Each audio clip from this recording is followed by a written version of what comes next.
चलो स्टार्ट करें। हम लोग अब तक कॉम्प्लेक्स नंबर पढ़ रहे थे, पूरा अपन ने चैप्टर पढ़ लिया था। मैंने कॉम्प्लेक्स नंबर जब स्टार्ट किया था तब स्टार्टिंग में आपसे बोला था कि पूरे कॉम्प्लेक्स नंबर को अपन कितने पार्ट में डिवाइड करते हैं? 4 पार्ट। पहला पार्ट जिसमें बेसिक सारा सब कुछ आ जाता है, क्या मॉड जेड कैसे निकालते हैं, उसका आर्गुमेंट कैसे निकालते हैं, जेड बार की क्या प्रॉपर्टीज होती है, सर्कल कैसे डिनोट करते हैं, स्ट्रेट लाइन कैसे डिनोट करते हैं, ये सारी बेसिक चीजें अपन ने पढ़ ली थी। इन बेसिक चीजों से भी लगभग 60% क्वेश्चन अपना कॉम्प्लेक्स नंबर का कवर हो जाता है। लगभग 30 से 40% क्वेश्चन इन पूरे जो 3 पार्ट है उससे आते हैं। दूसरा part nth root of unity, cube root of unity जो अपन ने कल परसों में डिस्कस किया था, और एक कोऑर्डिनेट ज्योमेट्री वाला पोर्शन है। मैंने तुमसे स्टार्टिंग में एक चीज बोली थी, अगर आप कॉम्प्लेक्स नंबर से डायरेक्ट लड़ोगे तो वो नहीं हो पाएगा, क्योंकि कॉम्प्लेक्स नंबर 11th में सबसे टफ टॉपिक माना जाता है। कॉम्प्लेक्स नंबर, प्रोबेबिलिटी और परम्यूटेशन कॉम्बिनेशन, ये वो टॉपिक हैं जिससे अपनी रैंक निकलती है। बाकी और चैप्टर के क्वेश्चन तो सब कर लेते हैं, पर हमें उन टॉपिक्स को भी कवर करते हुए, अच्छे से कवर करते हुए चलना है, जिससे अपन को रैंक अपनी अच्छी करनी है। ठीक है, स्टार्ट करते हैं अपन क्वेश्चन से। देखो ये जो क्वेश्चन है बेटा, आप खुद देखोगे हमने अब तक पूरे नोट्स में जितने भी क्वेश्चन कवर किए हैं वो सारे क्वेश्चन से अपने 2024-23 के जितने भी पीवाईक्यू सब कवर हो जाएंगे। आपको ऐसा नहीं लगेगा कि हमने क्या पढ़ा और किससे कैसे कितने टफ क्वेश्चन आ रहे हैं। कोई टफ नहीं है, बहुत आसान क्वेश्चन है। देखो सबसे पहला क्वेश्चन, ये क्वेश्चन अभी 2024 में जनवरी वाले अटेम्प्ट में पूछा गया था, 2024 में। ठीक है, मैं थोड़ा कलर चेंज कर लेता हूं। देखो कल मैंने एक क्वेश्चन कराया था तुम्हें, पहले क्वेश्चन को पढ़ो। If s equal to this, z belongs to c, ये सेट को लिखने का तरीका है, जिसे मैंने अपन ने स्टार्ट किया था 11 में सेट क्या होता है, वही एक सेट को लिखने का तरीका है। उस सेट में सब z आएंगे, और वो z क्या है, कॉम्प्लेक्स नंबर है। वो कौन से z आएंगे जो इस पूरी प्रॉपर्टी को सेटिस्फाई करेंगे, वो z जो इन तीनों इक्वेशन को क्या कर रहे हैं, सेटिस्फाई करेंगे। ऐसे z इसके अंदर आएंगे, सेट के अंदर, तो वो कितने z होंगे आपसे पूछा गया है। n ऑफ s का मतलब नंबर ऑफ s, इस सेट के अंदर ऐसे कितने z होंगे जो आएंगे। ऑप्शन में देखो 2, 0, 3 और 1, कौन सा होगा। बहुत आसान क्वेश्चन। देखो मैं एक चीज याद दिलाता हूं कि कल परसों मैंने कहा था परपेंडिकुलर बाइसेक्टर वाला कॉन्सेप्ट सिखाया था मैंने तुम्हें। शायद जहां तक मैं दोबारा रिवीजन कराऊं तो अपना क्वेश्चन था कि z-3 इक्वल टू z-4, ऐसा था। और तुमने ही बोला था कि सर ऐसे क्वेश्चन आएंगे तो ढूंढकर आंसर हम डायरेक्ट दे देंगे। ठीक है, कल ही कहा था अभी तो ना। इसमें क्या कहा था आपने कि सर हमें सोल्व करने की जरूरत नहीं है, या तो लंबे प्रोसेस से जाए तो z equal to x plus iota y डाल दे और सोल्व करेंगे, मोड निकालेंगे और आंसर आ जाएगा, x और y आ जाएगा। पर हम ऐसा नहीं करेंगे, क्योंकि हम तो जानते हैं क्या कि ये पॉइंट होगा क्या। इसको ऐसे तो लिखते हैं अपन z-3,0, और इसको क्या लिखूंगा, z-4, ऐसा नो बेटा। ये 3,0 मैंने यहां लिख दिया, 4,0 मैंने यहां लिख दिया। अब हमसे पूछा गया कि ऐसा z जो इस पॉइंट और इस पॉइंट से दोनों से बराबर डिस्टेंस पे हो, तो कहां आएगा, बिल्कुल बीच में। ऐसे ऊपर आएगा, ऐसे नीचे आएगा। इसलिए क्या बोलते हैं हम कि 3 और 4 को मिलाने वाली जो लाइन है उसका परपेंडिकुलर बाइसेक्टर आएगा हमेशा, और वही इसको रिप्रेजेंट करता है। ऐसा नो, ये सिखाया था मैंने। पर यहां पर उसने कैसे क्वेश्चन घुमाया, उसने 2 नहीं दिया, 3 दे दिया। ठीक है, क्या दिया उसने कि z minus iota equal to z plus iota equal to z minus 1, ऐसा दिया।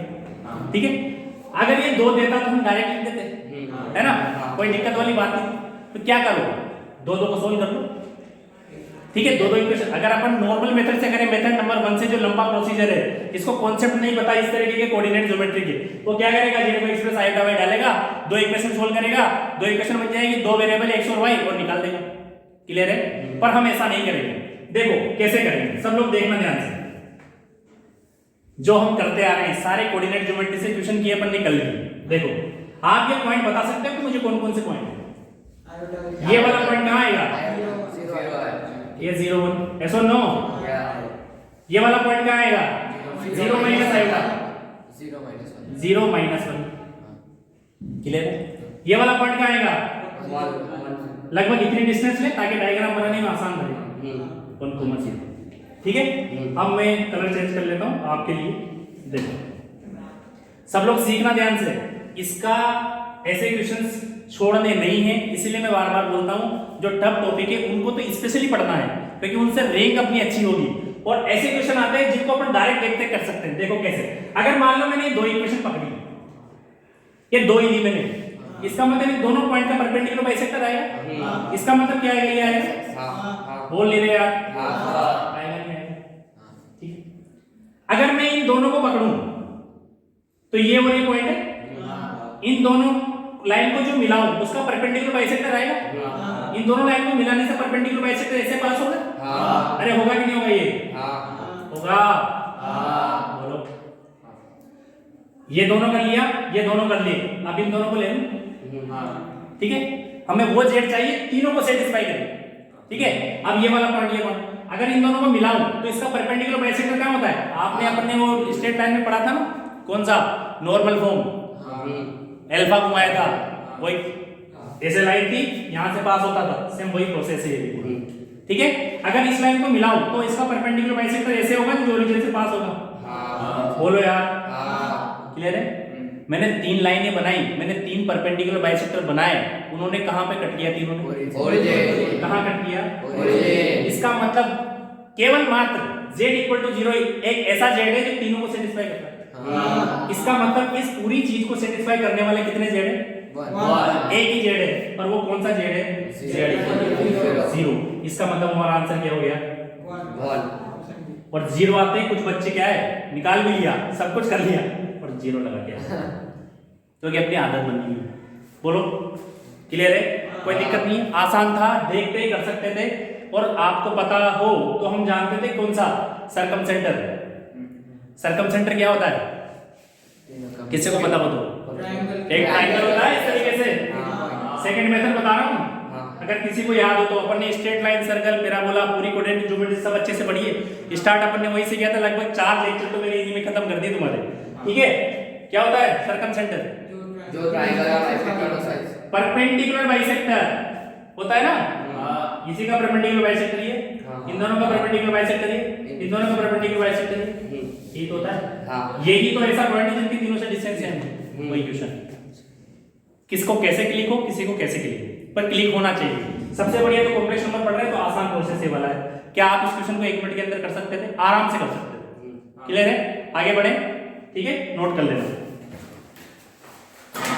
ठीक है, हो गया? चलो ये देखो, क्वेश्चन को देखना, समझना। शायद आप ही बोल दोगे कि सर इसका आंसर तो डायरेक्ट ही आएगा। क्या है? If z equal to x plus iota y, x y not equal to 0। Question के अंदर मैंने पहले भी बहुत बार समझाया कि क्वेश्चन के अंदर जो भी चीज दे रखी हो, एक एक चीज इंपॉर्टेंट है, उसको ध्यान में रखना कि x y not equal to 0 दे रखा है, इसका मतलब कहीं ना कहीं क्वेश्चन के अंदर काम आने वाला है। ठीक है, आगे देखो, satisfy the equation z square plus iota z equal to 0, then find mod of z square equal. क्या मैंने अभी नोट्स की कॉपी में 2-3 दिन पहले इक्वेशन को सोल्व करना सिखाया था? अपन ने तो क्यूबिक वाली भी की थी, क्वाड्रेटिक भी की थी, फिर रूट का बताया था कितने रूट निकलते हैं, कैसे कैसे निकलते हैं। डायरेक्ट अपन ने क्यूब रूट ऑफ यूनिटी में भी बताया था कि 5 रूट होंगे तो 2 ऊपर 2 नीचे रहेगी इधर। डायरेक्ट इमेजिनरी पार्ट 0 हो तो उसको डायरेक्ट कैसे निकाल सकते हैं। ठीक है, अब देखो, मुझे ये इक्वेशन सोल्व करनी है और इस इक्वेशन को सोल्व करके मोड ऑफ z स्क्वायर की वैल्यू निकालनी है। ठीक है, देखो ध्यान से, जो बच्चा अगर समझदार है उसने इस चीज को देखते ही ये पकड़ लिया होगा कि सर ये तो पूछा ही नहीं, पूछा तो ये बोलो सर ये नहीं पूछा गया है, पूछा गया है ये क्यों? क्योंकि हम जानते हैं प्रॉपर्टी होती है z की पावर n का मॉडुलस लगाओ या बाद में मॉडुलस लगाओ, पहले पावर लगाओ, एक ही बात होती है। ये लगाना, ये निकालना, किससे निकालना है? जो गिवन। इसका मतलब हमारा क्या है? z square plus iota z bar equal to 0। अरे सो नो, कैसे निकालें? इस z स्क्वायर इक्वल टू, मैंने कहा था आयोटा z बार इधर कर दो माइनस कर दो। इक्वेशन को सोल्व कैसे करते हैं? ऐसे तो करते हैं। ठीक है, मुझे क्या निकालना है? ये निकालना है, इसलिए मोड लगा दो। ये मोड लगाया, मोड ऑफ z स्क्वायर। कैसे निकालना है? ये था जो दे रखा है, equal to mod minus iota ये z बार। क्लियर है? आप जानते हो तो मोड ऑफ z स्क्वायर है, शटर बोलते हैं इसको, शटर अपनी लैंग्वेज में। मैंने कहा था अगर 2 माइनस आयोटा एक कॉम्प्लेक्स नंबर है, z बार एक कॉम्प्लेक्स नंबर है, 2 कॉम्प्लेक्स नंबर है, दोनों में शटर लगा हुआ है तो कैसे खुलता है? अलग अलग। ऐसा नो, बहुत बढ़िया। z बार, एक चीज मैंने कल भी सिखाई, z का मॉडुलस या z बार का मॉडुलस दोनों वेरी गुड, सब कुछ पता है यार। z bar equal to mod of z। ठीक है, आगे बढ़े। क्या कोई मुझे बताएगा क्या माइनस आयोटा का मोड कितना होता है? अरे माइनस आयोटा का मोड, वन। अरे 1 होता है ना, इतना क्यों सोच रहे हो यार। हाँ ठीक है, और जेड बार का मोड को क्या लिख दूं, mode of mode of Z. Clear है हमारी इक्वेशन सोल्व हो गई। कैसे देखो, मोड ऑफ जेड स्क्वायर, कोई बच्चा इसको डायरेक्ट काट देगा नहीं एक वैल्यू कम है। क्योंकि एक वैल्यू कम हो जाएगी, वेरी गुड। क्यों, क्योंकि हमें तो रूट वही निकालने हैं, एक रूट क्या हो जाएगा हमारा, कम हो जाएगा। तो बेटा मैं इसको इधर ले आऊं और कॉमन ले लूं, mod of Z minus 1 equal to 0। क्या मैंने सही किया। तो यहां से दो इक्वेशन सोल्व करेंगे तो mod of Z equal to 0 और दूसरा mod of Z equal to 1। Mod of Z equal to 0, इसका मतलब x भी 0 y भी 0, हाँ जो कि हो नहीं सकता। हो नहीं सकता। इसका मतलब ये तो हमारा नहीं आएगा नहीं। इसका मतलब क्या है, मोड ऑफ जेड 1। मुझे निकालना क्या था, मोड ऑफ जेड स्क्वायर। इसका मतलब मोड ऑफ जेड स्क्वायर की वैल्यू 1। बोलो यार, आंसर आया नहीं आया। इससे आसान क्वेश्चन नहीं हो सकता, कुछ भी नहीं करना था, केवल क्या किया, हमें पता लगाना है पहले, तो निकालना क्या है, ये निकालना है। प्रॉपर्टी याद होनी चाहिए। कॉम्प्लेक्स नंबर की दो चीजें हैं, एक तो आपका अंडरस्टैंडिंग लेवल कोऑर्डिनेट ज्योमेट्री से इतना अच्छा होना चाहिए कि हम डायरेक्ट उसको कर सकते हैं। दूसरी बात, प्रॉपर्टी आपको सारी आनी चाहिए। जेड बार क्या होता है, इसका आर्गुमेंट कैसे निकलता है, मॉडुलस का फॉर्मूला क्या होता है, बहुत सारी चीजें जो जो भी मैंने बताई आपको, वो सब चीजें आपको आनी चाहिए। बड़े आगे, क्लियर है। देखो नेक्स्ट क्वेश्चन देखो, ये भी 24 में आया हुआ था भैया, भी 24 में आया, जनवरी वाले अटेम्प्ट में, शायद सेकंड डे को आया था, सेकंड शिफ्ट में। आपको लग रहा है कि ऐसे क्वेश्चन हमारे आ जाएंगे तो हम कर सकते हैं। अरे यही आएंगे, हर साल ऐसे ही क्वेश्चन आते हैं, हर साल ऐसे ही क्वेश्चन पूछे जाते हैं। आप पीवाई उठा के देख लो सारे, क्लियर है। चलो आगे बढ़े। ये देखो बहुत ही बढ़िया क्वेश्चन, बहुत शानदार क्वेश्चन है। हमने सर्कल और स्ट्रेट लाइन दोनों पढ़ लिया है, ठीक है। अब आप खुद बताइए। अच्छा दूसरी बात, अपन ने कोऑर्डिनेट ज्योमेट्री पढ़ ली, मैं तो इसको कॉम्प्लेक्स नंबर का क्वेश्चन मानता ही नहीं। ये है कोऑर्डिनेट ज्योमेट्री का क्वेश्चन, सर्कल का क्वेश्चन। कैसे देखना, सब लोग देखना ध्यान से। If Z is a complex number, Z कोई भी कॉम्प्लेक्स नंबर होगा, such that mod of Z greater than equal to 1। Mod of Z greater than equal to 1 को देख करके कौन बच्चा ये समझ गया कि ये क्या है। वेरी गुड, क्या है ये, वो सर्कल है जिसका सेंटर 0 0, रेडियस और रीजन कौन सा है ये, वेरी गुड, बाहर वाला। देखो कितना अच्छा जवाब। ये हमारा सर्कल, ये वाला हमारा सर्कल, इसका सेंटर क्या है 0 0, रेडियस कितनी है इसकी 1 दे रखी है, और रीजन कौन सा है हमारा, बाहर वाला, ठीक है। इसका मतलब हमारा रीजन ये वाला है। आराम से सारी बातें सबको समझ में आ रही है। किसी के भी कोई भी चीज कहीं भी दिक्कत हो तो पूछ लेना भाई, क्लियर है। हमारा ये वो जेड है जो इस सर्कल के बाहर बाहर है। इसका मतलब इसके बाहर पूरे प्लेन के अंदर कोई सा भी जेड हमारा हो सकता है, कोई सी वैल्यू हम ले सकते हैं जो क्वेश्चन में दे रखी, क्लियर है। आगे बढ़ो, और क्या दे रखा है कि if Z is a complex number such that mod of Z greater than equal to 1, ठीक है। देन क्या, मिनिमम वैल्यू ऑफ दिस,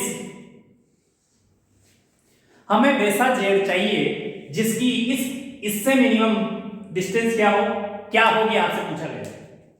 क्या इसे देख करके कोई मुझे बता सकता है ये क्या है। अरे ये डिस्टेंस है दो कॉम्प्लेक्स नंबर के बीच की, नहीं समझे। एक कॉम्प्लेक्स नंबर तो जेड, अरे हमने कहा था ना बेटा, ये जेड माइनस जेड 1, ये किसको डिनोट करता है, जेड और जेड 1 के बीच की डिस्टेंस को। तो हमें वो डिस्टेंस बतानी है। अच्छा ये जेड कौन सा है, यही तो जेड है। इस पूरे रीजन में ऐसा जेड ढूंढो जिसकी इस पॉइंट से डिस्टेंस मिनिमम। क्वेश्चन समझ में आया, वही तो है भाई। पूरे रीजन के अंदर ऐसा जेड हमें बता दो जिसकी इससे डिस्टेंस क्या है, मिनिमम, और आपसे वही मिनिमम डिस्टेंस पूछी, ठीक है। अच्छा मैं इसको ऐसा लिख सकता हूं, इसको जेड माइनस 3/2 और माइनस कितना हो गया है 2। अरे इसको लिखने का तरीका ये तो है, ऐसा लिख सकता हूं मैं इसको आराम से। तो बेटा ये पॉइंट कहां बैठेगा पता है आपको, भाई ये डिस्टेंस तो बने नहीं, तो पॉइंट है 0, -1। अब -3/2 -2 पॉइंट मुझे बिठाना है, कहां बैठेगा, लगभग यहां बैठेगा, ठीक है। पूरा रीजन में हमारे पास जेड है, पूरे रीजन में हमारे पास जेड है। तो उस जेड से इस पॉइंट की मिनिमम डिस्टेंस क्या होगी आप बताओ। ये पूरा रीजन हमारा जेड है, तो उस जेड की कोई सा भी जेड हो सकता है, कोई सा भी जेड, पर हमें ऐसा जेड लेना है जो इसको मिनिमम डिस्टेंस दे। इस पॉइंट की मिनिमम डिस्टेंस कितनी होगी? अरे जीरो ना भाई, पूरे रीजन में जेड बैठा है, तो एक जेड यहां भी तो बैठा होगा, नहीं समझे? पूरे रीजन में हमारा जेड ले सकता है कहीं से भी, तो एक जेड यहां भी तो कहीं ना कहीं बैठा होगा, बैठा होगा कि नहीं बैठा बेटा? और वही ये पॉइंट है, तो उस पॉइंट की उस पॉइंट से मिनिमम डिस्टेंस कितनी होगी? जीरो। नहीं समझे? जीरो, पर जीरो तो ऑप्शन में है ही।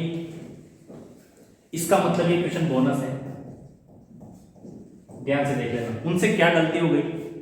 उनसे ये गलती हो गई कि ये जो region greater than equal to दे रखा है, ये लेस देन इक्वल टू होता। अगर ये region less than equal to होता तो हमारा रीजन ये वाला होता, तो हम जेड भी इसी के अंदर से लेते। बोलो यार, जेड भी इसी के अंदर से लेते। आप समझ चुके कौन सा टॉपिक हो ये? किसी सर्कल से किसी बाहर वाले पॉइंट की मिनिमम डिस्टेंस कैसे निकलती है? हम कहते हैं रेडियस, तो उसके सेंटर से डिस्टेंस निकाल दो, है ना? मैक्सिमम पूछिए तो आर को ऐड कर दो, और मिनिमम पूछिए तो आर को ऐड कर दो। क्वेश्चन वही था, बनाना वही चाहते थे वो, पर उनसे क्या गलती हो गई? इस लेस देन की जगह क्या हो गया? जेड। इस वजह से इसकी डिस्टेंस क्या हो गई बेटा?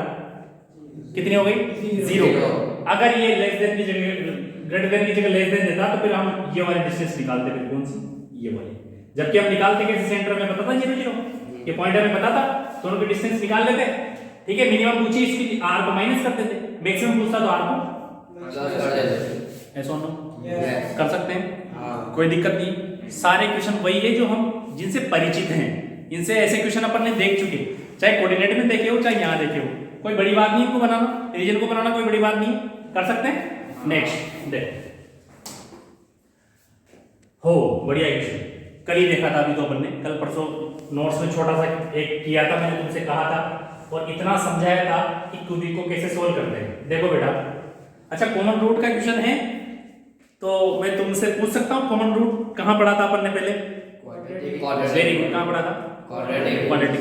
क्वाड्रेटिक में मैंने स्पेशली कॉमन रूट का पढ़ाया था। उसमें दो चीजें पढ़ाई थी कि दो क्वाड्रेटिक में एक रूट कॉमन हो सकता है और दो क्वाड्रेटिक में दोनों रूट भी कॉमन हो सकते हैं। अगर दोनों रूट कॉमन हो जाए तो लगभग दोनों इक्वेशन सेम होगी, a1/a2 b1/b2 c1/c। ये होता है। एक रूट कॉमन हो तो क्या कॉमन होगा, कैसे कॉमन होगा, क्या कंडीशन सेटिस्फाई करेगा, बहुत लंबा सा डिटरमिनेंट लिखा है। मैंने उससे कहा था कि उससे कोई मतलब नहीं, हमें कॉमन रूट निकालना है। तो कैसे निकाल देते? रिवीजन कराना वापस से, कैसे निकाल देते? या तो एक इक्वेशन दे रखी है और एक से बोला गया कुछ ना कुछ कंडीशन, ए बी क्या होगा, बी सी क्या होगा, कुछ ना कुछ, या तो जो इक्वेशन दे रखी है उसके रूट निकाल लो ताकि एक कॉमन आ जाए। अगर रूट निकालना पॉसिबल हो तो नोट लगा के लिखवा रखा है, और रूट निकालना पॉसिबल नहीं हो तो एक पूरा प्रोसेस बता रखा है मैंने। क्या करेंगे? एक्स स्क्वायर के कोएफिशिएंट से पूरे को डिवाइड कर देंगे, है ना? फिर वो एक्स स्क्वायर उसका भी एक्स स्क्वायर इसका भी कॉमन होगा और डायरेक्ट एक्स निकाल देंगे, उस एक्स को ऊपर पुट करेंगे, ऐसे निकल जाए। क्लियर है सब? देखो यहां कैसे करेंगे समझना। If Z is a complex number then the number of common root, हमें नंबर ऑफ कॉमन रूट निकालने हैं किस किस के? इस इक्वेशन के एंड इस इक्वेशन, दोनों में कितने रूट कॉमन है। अब देखो भैया ये तो बहुत बड़ी क्वेश्चन है, इसको हिलाना तो बहुत भारी है, तो एक सेकंड के लिए इसको तो छोड़ ही दो फिलहाल, है ना? इसको देखेंगे बाद में कौन अच्छी दिख रही है। तो क्वाड्रेटिक तो क्वाड्रेटिक तक तो हमें कोई दिक्कत नहीं, क्वाड्रेटिक दिखते हैं तो हम जैसे टूट पड़ते हैं उसके ऊपर, जैसे कि ये अपनी है। क्यूबिक में आते थोड़ा सा रुक जाते हैं, पर क्यूबिक की मैंने ट्रिक बता रखी तुम्हें क्या? क्यूबिक को डायरेक्ट कभी सोल्व नहीं करना। क्या करना है क्यूबिक के लिए? वेरी गुड, क्या कि कुछ ना कुछ वैल्यू तो उसको सेटिस्फाई करेगी ही करेगी, और एक जब वैल्यू सेटिस्फाई करेगी तो एक रूट निकल जाएगा और दूसरा रूट तो हम डायरेक्ट ही निकाल। इसका मतलब हमें डील किसके साथ करनी है? इसके साथ। देखो सब लोग, Z cube plus 2z square plus 2z plus 1 equal to 0। Clear सबका? अब क्या करें इसको सोल्व करने के लिए? इसके रूट निकाल लें, फिर देख लेंगे भाई इसके मान लो तीन क्यूबिक के तीन रूट आए, तीनों रूट को इसमें पुट करके देख लेंगे, सेटिस्फाई जो जो करेंगे वही कॉमन हो जाएंगे। क्लियर है? देखो अच्छा कोई मुझे बताएगा कि कौन सा जेड इसको सेटिस्फाई कर रहा है? -1। अच्छा जेड इक्वल टू -1 सेटिस्फाई कर रहा है। देखो जेड इक्वल टू -1 इसको सेटिस्फाई कर रहा है क्योंकि -1 +1 गया तो ये 2 और ये माइनस खत्म, बिल्कुल सही। इसका मतलब तो बेटा z+1 इसका वेक्टर होगा, होगा कि नहीं होगा? और जब ये वेक्टर होगा तो अगला वाला ब्रैकेट कैसे लिखते हैं, तुम्हें आता है? कैसे बनाते हैं ब्रैकेट को? ये देखो सब लोग, मुझे क्या चाहिए? z3, इसलिए मैं क्या लिख दूं? z²। बोल नहीं रहे यार। अब z² मैंने जैसे ही लिखा तो ये z² आ गया। मुझे कितना चाहिए? 2z²। कहते हैं ना अपन बीमारी सोल्व कर रहे हैं, प्रॉब्लम सोल्व कर रहे हैं। अब एक के सोल्व करें दूसरा परेशान, फिर दूसरे की सोल्व करें तीसरा परेशान, तीसरे की सोल्व करें चौथा परेशान, पर परेशानी लास्ट तक कुछ नहीं बचती क्योंकि अपने आप सारे सेट हो जाते हैं। देखो मुझे क्या चाहिए? z3, इससे चाहिए, इससे चाहिए, इसलिए z² लिखो। z² में इससे किया तो हो गया सेट, पर z² एक एक्स्ट्रा आया, हमें कितना चाहिए? 2z²। इसका मतलब एक z² कम पड़ रहा है, मैं लिख दूं क्या यहाँ? बोलो यार। ठीक है, अब जैसे ये z लिखा ये तो सेट हो गया, पर लास्ट में क्या आया? z, हमें कितना चाहिए? 2z, एक z कम पड़ा, इसलिए मैं क्या कर दूं? प्लस। क्लियर है? अब देखो सब लोग ध्यान से, अब देखो आया तो कितने रूट आ गए? एक तो z इक्वल टू -1, इसको देख लें क्या ये समझ में आया? क्या है? क्या है? मुझे बताने की जरूरत नहीं पड़नी चाहिए। Very good. क्या है इसके रूट? ओमेगा और ओमेगा, तो टोटल 3 रूट मिले, मिले 3 रूट। अब तीनों में से पुट करके देख लेंगे इसमें। अब देखो बेटा सब लोग ध्यान से, सीधा करता हूं मैं, z इक्वल टू -1 इसको सेटिस्फाई कर रहा है क्या? नहीं कर रहा, क्योंकि एक 1 बचेगा, ये तो हमारा कॉमन रूट होगी। ठीक है, इन दोनों को देखो, ओमेगा डालूं, ओमेगा की पावर 1985, 3 से डिवाइड करके देखो क्या बच रहा है। 3 से डिवाइड करो इसको, हम जानते हैं ना 1, हम क्या जानते हैं? 1 plus omega square equal to 0 होता है, और ओमेगा क्यूब इक्वल टू 1। ये सब चीजें बताने की जरूरत नहीं पड़नी चाहिए, अभी 2-3 दिन पहले पढ़ी थी। आप ओमेगा को पुट करो यहाँ, कितना बचा? 2 रिमाइंडर बचेगा, तो ओमेगा स्क्वायर आया। यहाँ 1 बचा, ओमेगा, ये +1, ये 0 होता है। इसका मतलब एक रूट हमारा पक्का ओमेगा। ठीक है, ओमेगा स्क्वायर पुट करके देखो, ओमेगा स्क्वायर पुट करो यहाँ पे तो ये डबल हो जाएगा, उसको 3 से डिवाइड करोगे तो ओमेगा आएगा। यहाँ ओमेगा स्क्वायर पुट करोगे तो अपने आप ओमेगा स्क्वायर +1 इक्वल टू 0, ये भी हो जाएगा। ठीक है, तो ये भी सेटिस्फाई कर रहा है और ये भी, इसलिए कितने रूट हो गए? ये दोनों रूट इसके भी हैं, ये दोनों रूट इसके भी हैं, इसलिए हमारे कॉमन रूट कितने हो गए? 2। क्लियर है? ठीक है, कोई दिक्कत नहीं है। अब देखो लास्ट एक बार और देख लेना, ये इस क्वेश्चन को देखना, मैं तुम्हें पूरा नहीं कराऊंगा, केवल समझाऊंगा। देखो, if the centre and radius of the circle, इस सर्कल ये पूरा कॉम्प्लेक्स नंबर ही आएगा सॉल्व करने पर। सर्कल ये रेस्पेक्टिवली अल्फा और बीटा, मतलब आपको सेंटर और रेडियस निकालनी है। जब भी इस तरह का क्वेश्चन कोई सा भी आ जाए, आपको कुछ नहीं करना, z equal to x plus iota y लिखना। क्या करना है?